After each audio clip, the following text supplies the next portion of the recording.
बिस्मिल्लाहिर्रहमानिर्रहीम। अस्सलाम वालेकुम। मैं हूं आयशा और वेलकम करती हूं आपको अपने यूट्यूब चैनल आयशा के किचन में। आज मेरे किचन में बहुत ही मज़ेदार सी खट्टी मीठी बहुत ही अमेजिंग सी कैरी की चटनी तैयार कर रही हूं। बहुत डिलीशियस लगती है। कैरियों का आजकल सीज़न चल रहा है तो कैरियाँ बहुत ही मज़े की आई हुई हैं। तो चलें अपने किचन में और बनाना स्टार्ट करते हैं। यहाँ मैंने 700 ग्राम तकरीबन मेरे पास कैरी हैं जिनको मैंने धोकर अच्छे तरीके से खुश्क कर लिया है। अगर आपने अच्छी चटनी बनानी है तो इसके लिए आपको कच्ची कैरियाँ ही लेनी चाहिए, पीली वाली ना हो। एक दो हों तो वो भी चल जाएंगी, लेकिन ये बिल्कुल कच्ची कैरियाँ ही हों तो ज़्यादा बेस्ट है। हमारी चटनी मज़ेदार सी और बहुत ही टेस्टी और अमेजिंग बनेगी। यहाँ पर तमाम मैंने एक एक करके कैरियों को छील लेना है। छिलका आसानी से रिमूव हो जाएगा क्योंकि ये कच्ची हैं और अंदर इसके गुठली वगैरह नहीं है। इनको काटना नहीं है हमने। तमाम कैरियों को मैंने यहाँ पर छील लिया है। पीली वाली भी हैं मेरे पास और कुछ मेरे पास हरी वाली भी हैं। तो यहाँ ग्रेटर ले लेंगे और उसकी जो मोटी वाली साइड है उससे हम इसको ग्रेट कर लेंगे। ग्रेट करने के बाद हमने इसके अगला प्रोसेस करना है। आप जब भी चटनी वगैरह बनाएं तो ये ख्याल रखें कि आपकी कैरियों में, आपके बर्तनों में कोई भी पानी वगैरह ना हो। आज मैं जो आपको चटनी बनाना सिखा रही हूँ उसमें पानी का एक भी कतरा शामिल नहीं करेंगे और ये आपकी चटनी पूरा साल इंशाल्लाह चल जाएगी। बहुत ही मज़ेदार और टेस्टी बनती है और बहुत ही जल्दी और आसानी से बन सकती है। ये देखें, ये जो गुठली वगैरह होती है इसको हमने साइड पर कर देना है। यहाँ पर तमाम मैंने कैरियों को क्रश कर लिया है।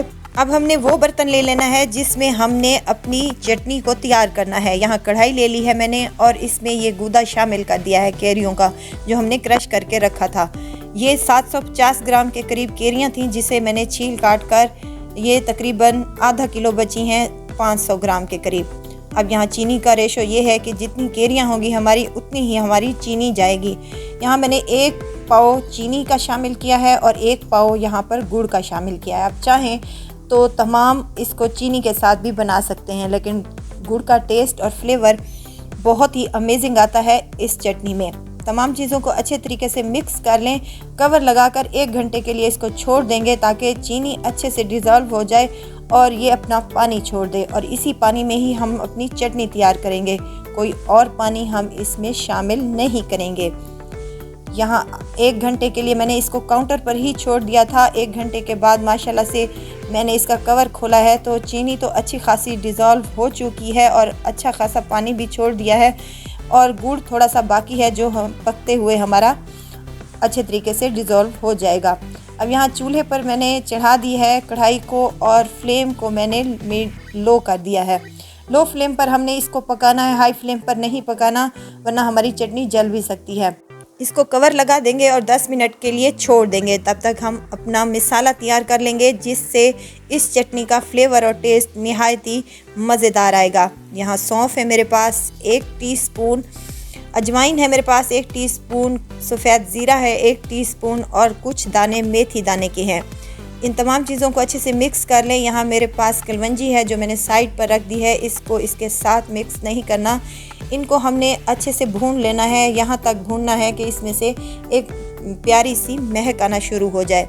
तो हम इसको निकाल कर साइड पर रख देंगे ठंडा होने के लिए। जब भी कोई ऐसा मसाला आप भूनें तो इसको ठंडा करके ही कूट लें, गरम गरम को मत कूटें। ये माशाल्लाह से 2 से 3 मिनट तक इसकी अच्छे से खुशबू आना शुरू हो चुकी है। अब यहाँ पर मैंने इसको निकाल कर ठंडा कर लेना है और इसी पैन में ही मैंने कलवंजी को भी भून लेना है ताकि उसमें से भी एक प्यारी सी खुशबू आना शुरू हो जाए। यहाँ आपको मैं बताती चलूँ कि दूसरी बर्नर पर मैंने अपनी चटनी को मुसलसल पकाने के लिए छोड़ दिया है। ये ना हो कि उसको उतार कर आप रख दें और दूसरी तरफ ये काम करें। 10 मिनट के बाद मसाला हमारा ठंडा हो चुका है। इसको हमन दस्ते में अच्छे से कूट लेंगे। इसको पीसना नहीं है, इसको बल्कि दरदरा सा हमने कूटना है ताकि जब चटनी हम खाएं तो उसमें से मज़ेदार से मसाले के चंक्स आने चाहिए।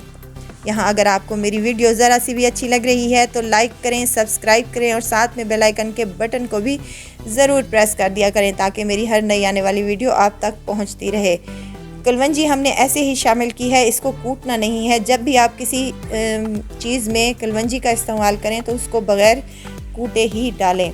ये देखें मज़ेदार सा हमारा मिसाला रेडी हो चुका है। इसको साइड पर रख देंगे और आएंगे चटनी की तरफ। तकरीबन 10 मिनट हो चुके हैं चटनी को पकते हुए, तो माशाल्लाह से अच्छी खासी इसका कलर भी चेंज हो चुका है और पानी भी अच्छा खासा इसका खुश्क होना शुरू हो चुका है।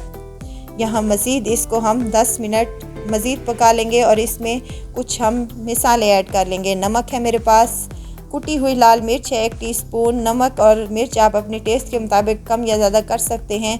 यहाँ मैंने सब्ज़ इलायची का पाउडर शामिल किया है, इससे भी निहायत ही मज़ेदार और टेस्टी फ्लेवर आता है। मिसाले डालने के बाद इसको कवर लगा देंगे और 10 मिनट तक इसको हल्की आंच पर पका लेंगे। 10 मिनट के बाद इसका कवर खोला है तो माशाल्लाह से बहुत ही प्यारी खुशबू आना शुरू हो चुकी है और बहुत ही मज़ेदार सी ये बनकर रेडी हो चुकी है। अब ये मिसाला हमने बना कर रखा था ये भी इसमें शामिल कर देंगे। मज़ेदार सा और खुशबूदार सा मिसाला डालने के बाद हमने इसको ज़्यादा पकाना नहीं है। बहुत ही प्यारी खुशबू आ रही है मेरे किचन से। एक तो मिसालों की खुशबू आ रही है, ऊपर से कैरी की चटनी की इतनी प्यारी सी खुशबू आ रही है कि आप मत पूछें। 2 से 3 मिनट तक इसको पकाने के बाद हमने इसकी फ्लेम को ऑफ़ कर दिया है और इसे रूम टेम्परेचर पर आने दिया है। ले जी हमारी चटनी मज़ेदार सी खट्टी मीठी और टेस्टी सी ये हमारी चटनी बनकर रेडी हो चुकी है। आप इसको 1 साल के लिए स्टोर भी कर सकते हैं। शर्त ये है कि आप जिस जार बर्तन में आप इस चटनी को रखें वो बिल्कुल खुश्क होना चाहिए और इसका ढकना बिल्कुल एयर टाइट होना चाहिए। तो ये देखें हम इसको चटनी को पूरा साल यूज़ कर सकते हैं। बहुत ही अमेजिंग और मज़ेदार सी ये चटनी बनकर रेडी हो चुकी है। पूरी पराठे के साथ, नान के साथ या आप चपाती के साथ इसको लें, बहुत ही टेस्टी लगती है। आप इसे बच्चों के लंच बॉक्स में डबल रोटी के स्लाइसेस पर भी लगा कर दे सकते हैं। बहुत ही मज़ेदार और टेस्टफुल ये रेसिपी है, ज़रूर ट्राई कीजिएगा। इंशाल्लाह आपको मेरी ये रेसिपी ज़रूर पसंद आएगी। रेसिपी पसंद आए तो लाइक कर दें और आयशा की किचन को सब्सक्राइब भी कर दें। आपका बहुत बहुत शुक्रिया। तो ज़रूर ट्राई कीजिएगा और दुआओं में मुझे ज़रूर याद रखिएगा। खुश रहें, खुशियाँ बांटें। इजाज़त चाहती हूँ, फिर आऊँगी इंशाल्लाह नई और मज़ेदार सी चटपटी रेसिपी के साथ। आयशा को दीजिए इजाज़त। अपना बहुत सारा ख्याल रखिएगा, दुआओं में मुझे याद रखिएगा। अल्लाह हाफिज़।